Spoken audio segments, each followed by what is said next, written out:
ইফতার তাড়াতাড়ি করে কইরো। আল্লাহর নবী বলছে উম্মত সেহেরি দেরি করে খাইও, মানে কষ্ট যাতে না হয়।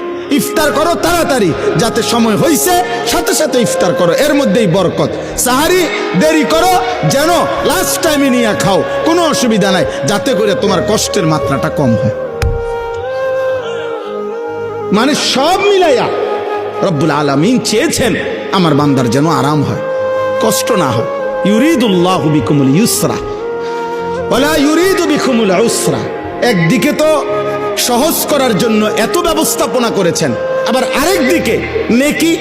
আল্লাহ তাআলা যেন বললেন রমজানের এক একটা মুহূর্ত আমি স্বর্ণের দামে না, রূপের দামে না, মণি মুক্তার দামে না, বরং আসমান জমিনটাকে যদি 100 দাম ধরো, আসমান জমিন পুরা সৃষ্টির, সেটার যেই দাম আসবে আল্লাহ বলে তার চাইতে কোটি গুণ বেশি দামে আমি রমজানের এক এক মুহূর্ত তোমাকে দিলাম।